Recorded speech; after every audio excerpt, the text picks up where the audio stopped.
পহেলগাঁওয়ের জঙ্গি হানার তীব্র নিন্দা জানালেন প্রদেশ বিজেপি সভাপতি তথা রাজ্যসভার সাংসদ রাজীব ভট্টাচার্য। একই সাথে জঙ্গি হামলায় নিহতদের পরিবারের প্রতি সমবেদনা জানান সাংসদ। কেন্দ্রীয় সরকারের তরফে প্রয়োজনীয় পদক্ষেপ গ্রহণের মাধ্যমে এই সন্ত্রাসবাদীদের যোগ্য শাস্তি প্রদান করা হবে বলেই প্রত্যাশা ব্যক্ত করেন তিনি।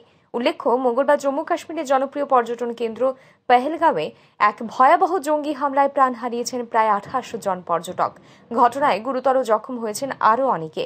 সূত্রের খবর অনুসারে পহেলগামের বাইসারান উপত্যকায় হঠাৎই গুলির শব্দ শোনা যায়। হামলার সময় জঙ্গিরা ক্যামোফ্লেজ পোশাকে ছিল বলেই মনে করা হচ্ছে। এটি পরিকল্পিত হামলা বলেই মনে করছেন গোয়েন্দারা। পহেলগামের শান্তিপূর্ণ প্রাকৃতিক সৌন্দর্যের মাঝে এমন ভয়াবহ জঙ্গি হামলায় শোক স্তব্ধ গোটা দেশ। এই ঘটনায় শোক প্রকাশ করেছেন দেশের রাষ্ট্রপতি এবং প্রধানমন্ত্রী থেকে শুরু করে শাসক দলের বিভিন্ন নেতৃত্বরা। আমরা সকলে জানি যে গতকালকে কাশ্মীর উপত্যকায় পেহেলগাঁও, যেখানে আমাদের ভূস্বর্গ কাশ্মীরের একটা ট্যুরিস্ট স্পট, সেখানে অতর্কিতভাবে উগ্রপন্থীরা সেখানে হামলা চালায় এবং এই হামলাতে প্রায় 28 জন ভারতীয় যারা ট্যুরিস্ট নিহত হয়েছেন। এটা অত্যন্ত বেদনাদায়ক এবং মর্মস্পর্শী।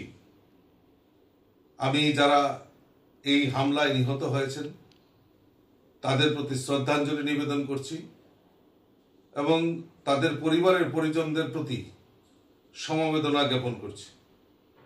আর আমার দৃঢ় বিশ্বাস যে আমাদের এই যারা আতঙ্কবাদী, যারা এই জঘন্য কাজের সঙ্গে যারা জড়িত, তাদের নিশ্চয়ই সুযোগ্য শাস্তির ব্যবস্থা আমাদের দেশের যশস্বী প্রধানমন্ত্রী সেটা করবেন।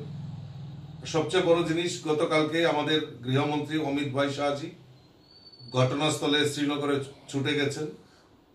আমাদের দেশের যশস্বী প্রধানমন্ত্রী নরেন্দ্র মোদীজি উনি বিদেশ সফরে ছিলেন, সেটা কাট করে উনি ভারতে ফিরে এসছেন। অর্থাৎ এই যে মানে যারা এই আতঙ্কবাদের বিরুদ্ধে সবাই ঐক্যবদ্ধ হয়ে লড়াই করতে হবে, এটাই আমাদের কাছে সবচেয়ে বড় প্রাপ্তি হবে।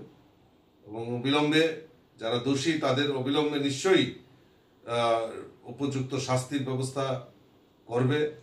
আমি আবারও যারা নিহত হয়েছেন তাদের প্রতি শ্রদ্ধাঞ্জলি নিবেদন করছি এবং দুঃখজনক এই কলঙ্কজনক ঘটনার জন্য যারাই দোষী নিন্দা প্রকাশ করছি, ধিক্কার জানাচ্ছি এবং যারা নিহত পরিবার পরিজনদের প্রতি সমবেদনা জ্ঞাপন করছি।